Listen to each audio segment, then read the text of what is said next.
powerful because you weren't afraid. You didn't back down. You weren't worried that that would be a permanent state. You understood that it was only a step on a longer journey. And when you can see your light. What's my story? Before it's even been solved, we want to assign blame. That is a distraction. Don't do it. Number two, you have to get a clear vision of what you want.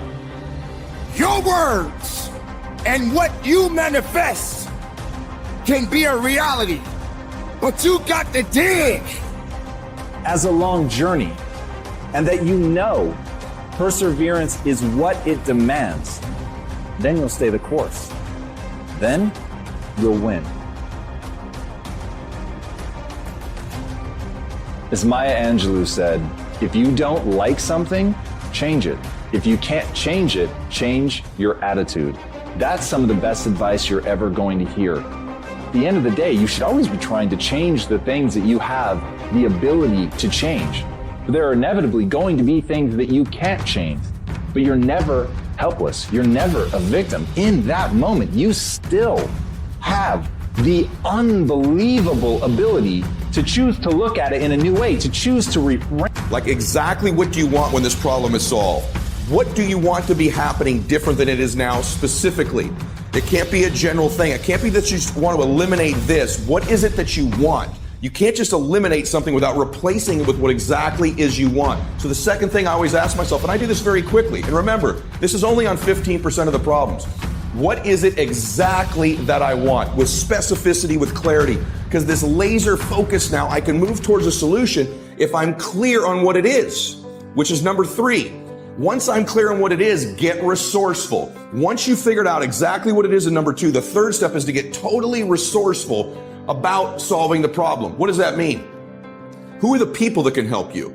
The resources, the places, the things, the circumstances, the collaborations. Who is that you might need to talk to who solved a similar problem in your life? What are the resources available to you? And in that reframing, you change everything. You don't just change your own neurochemistry. You're not just changing the way that you feel. You're actually changing the way that you're going to approach the problem. Something that was moments before, something that seemed impossible, something that was breaking your will to continue to fight. With a change in attitude becomes something completely different. And as Hans Selye said, adopting the right attitude can turn a negative stress into a positive one. And that game of mental jujitsu is what it's about. That game of flipping something on its head, of turning something around, of seeing it in a new way so that you can act in a new way is how you make forward progress. Understanding that, understanding your need to change your perspective, that's how you begin to get ahead. Once you understand that your perspective is a choice, it is not objective truth. Burn that into your mind. It is not objective truth. The world that you see around you is simply the perspective through which you see it. All of life is a funhouse mirror. The more you begin to point out to yourself, I have all these resources at my disposal, the more your anxiety and stress level begins to go down, and it's true. Are there problems like this you've solved in the past? Something similar in the past you've solved or somebody else has solved? Most people get very unresourceful. They feel like there's no hope, no help. So ask yourself, how do I get resourceful? What are my resources here? And then the last thing, if I could just say this to you that are people of faith, or if you plug into the universe, why don't you embrace the fact and the belief that you're being guided, that there's a blessing happening in your life, or that you can plug into something that's got great answers for you. There's resources everywhere for you. For those of you that are people of faith, or even if you're somebody who you don't have a specific religion, but you plug into the energy of the world. Why is it that when a problem arises, we abandon our God, we abandon our faith, we abandon the fact that we're guided, we abandon the higher consciousness that we believe in? Why is it that when a problem arises, and you got to continue to work forward and not back? You have to continue to look up and see your purpose and see your promise. Don't wait for someone to tap you on your shoulders and tell you to go. You go because you must go. Own it and speak life, not death. Speak life into your greatness. Speak life into your opportunities. Speak life into what it is that you seek. But this is your life. And this is your opportunity to show the world what you are ultimately capable of. And there's power in your voice. We abandon that. Why don't you believe you're guided? My great resource is my contacts, my friends, my previous experience, maybe the people around me that I can talk to. But my biggest one is my God.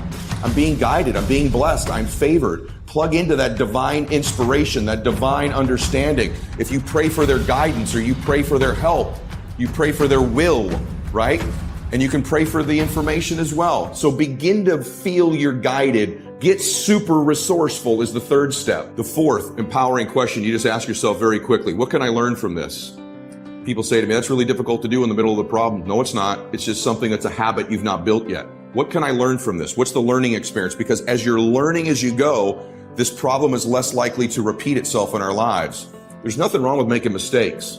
There's nothing wrong with even having problems. There's a challenge if we continue to repeat the same mistake that causes the same problems. When you quit, your mind does this, because you're out.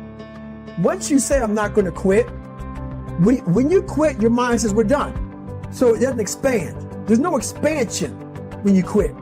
When you say, you, this sucks, I'm drowning, I'm miserable, I'm suffering, I'm broken, but I'm not going.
Anywhere. What happens to your mind is it does this.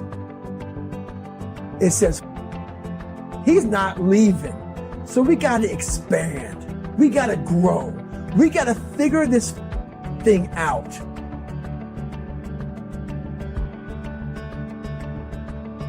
I needed to be ready. I needed to be the things I always talk about. I needed to be stronger and faster and smarter and better. That was a thought that used to drive me and kind of haunt me and make me get up early and work hard to push myself. There's uniqueness in the words that you speak. There's greatness in your voice. Do you understand that what you speak of, you must own it? This is the time right now to recognize the power in your voice. There are many things that you will speak on. And when you use those words, you must stay committed to it. But you also must understand, if you are speaking negatively, then negative things will come out. What do you want in your life? We have so much influence coming at us that we are so lost. We don't know what we want to do because we don't spend enough time with ourselves. You have to learn to shut off a phone, shut off a computer, shut off a TV. And it's okay to sit in a room by yourself in a chair and just think about you, where I want to be, where do I see myself tomorrow, the next year from that.